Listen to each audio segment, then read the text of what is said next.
Hi friends, இன்றைக்கி நம்ம நல்ல சூப்பரான ஒரு கோவக்காய் ரெசிபி தாங்க பார்க்க போகிறோம். நான் இன்றைக்கி நல்ல கேரளா ஸ்டைலில் கோவக்காய் தோரன் செய்ய போகிறேன்.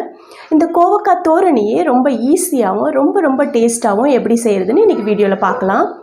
வீடியோக்கு போகிறதுக்கு முன்னாடி நீங்கள் நம்ம சேனலை ஃபஸ்ட் டைம் பார்க்குறீங்கன்னா நம்ம சேனல் சுமிதா சிம்பிள் சமையலை சப்ஸ்கிரைப் பண்ணிக்கோங்க. பெல் ஐக்கான் கிளிக் பண்ணி ஆள் கொடுத்துக்குங்க. அப்போ தான் நான் போடுற வீடியோஸ்லாம் உங்களுக்கு நோட்டிஃபிகேஷனில் வரும். வாங்க வீடியோக்குள்ளே போகலாம். இப்போ முதல்ல கோவக்காய் தோரன் செய்கிறதுக்காக நான் ஒரு கடாயில் 4 ஸ்பூன் அளவுக்கு எண்ணெய் சேர்த்துக்கிறேன். எண்ணெய் காஞ்சதும் கடுகு சேர்த்துக்குங்க. கடுகு நல்லா பொரியட்டும். உங்களுக்கு தேங்காய் எண்ணெயோட வாசனை பிடிக்கும்னா நீங்கள் தேங்காய் எண்ணெய் கூட சேர்த்துக்கலாம். நான் ரீஃபண்ட் ஆயில் தான் சேர்த்துருக்கேன். இப்போது ஒரு கொத்து கருவேப்பிலை சேர்த்துக்கலாம். கோவக்காயை நல்லா கழுவிட்டு நான் இந்த அளவுக்கு பொடியாக கட் பண்ணி வச்சுருக்கேன். இந்த கோவக்காவை சேர்த்து நல்லா வதக்கி விட்டுக்கலாம். ஒரு நிமிஷத்துக்கு கோவக்காவை இந்த எண்ணெயிலேயே நல்லா வதக்கி விட்டுக்குங்க. இப்போ நான் காய்க்கு தேவையான உப்பு சேர்த்துக்கிறேன். நான் ஒரு அரை ஸ்பூன் அளவுக்கு சால்ட்டு சேர்த்துருக்கேன். சால்ட் சேர்த்துட்டு கொஞ்சம் நேரம் வதக்கி விட்டுக்குங்க. இப்போ ஸ்டவ்வை ஃபுல்லாக லோ ஃப்ளேமில் வச்சிடலாம். காய் அப்படியே வதங்கிட்டு இருக்கட்டும். அதுக்குள்ளே நம்ம இந்த தோரனுக்கு தேவையான தேங்காய் மசாலா அரைச்சிட்டு வந்துடலாம். நான் தேங்காய் மசாலா அரைக்கிறதுக்காக ஒரு மிக்ஸி ஜாரில் ஒரு சின்ன கப்பில் அரை கப் அளவுக்கு தேங்காய் திருவி வச்சுருக்கேன். அதை சேர்த்துக்கிறேன்.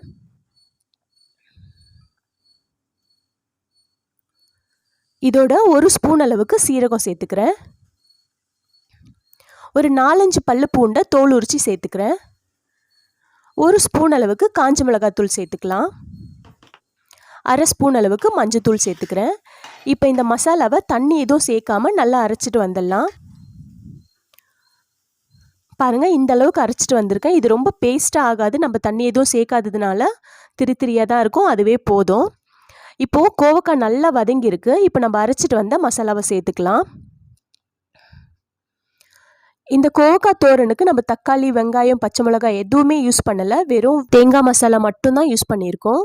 இப்போ மசாலா சேர்த்துட்டு இன்னும் ஒரு நிமிஷத்துக்கு நல்லா வதக்கி விட்டுக்கலாம். தேங்காய் மசாலா சேர்த்ததுக்கப்புறம் ஸ்டவ்வை மீடியம் ஃப்ளேமில் வச்சுட்டு நல்லா ஒரு நிமிஷத்துக்கு வதக்கி விட்டுக்கலாம். இந்த கோவக்காய் தோரனுக்கு நம்ம தண்ணி எதுவுமே சேர்க்க தேவையில்லை. நம்ம 2 நிமிஷம் வதக்குறதுலேயே கோவக்காய் ஈஸியாக வெந்துடும். இப்போ தேங்காய் மசாலா சேர்த்து ஒரு நிமிஷம் ஆயிடுச்சு. இப்போ ஸ்டவ்வை ஆஃப் பண்ணிடலாம்.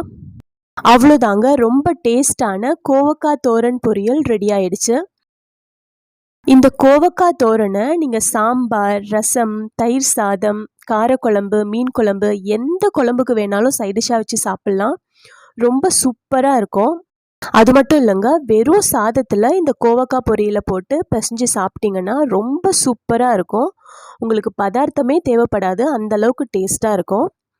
நீங்களும் ஒரு வாட்டி இந்த கோவக்காய் தோரன் ரெசிபியை வீட்டில் ட்ரை பண்ணி பாருங்கள். செஞ்சு பார்த்துட்டு எப்படி இருந்ததுன்னு கமெண்டில் சொல்லுங்கள். இந்த கோவக்காய் தோரன் ரெசிபி உங்களுக்கு பிடிச்சிருந்ததுன்னா இந்த வீடியோவுக்கு ஒரு லைக் போட்டுக்குங்க. நம்ம சேனல் சுமிதா சிம்பிள் சமையலை சப்ஸ்கிரைப் பண்ணிக்கோங்க. பக்கத்தில் இருக்க பெல் ஐக்கானையும் கிளிக் பண்ணிக்கோங்க. அப்போ தான் நான் போடுற வீடியோஸ்லாம் உங்களுக்கு நோட்டிஃபிகேஷனில் வரும். தேங்க்யூ.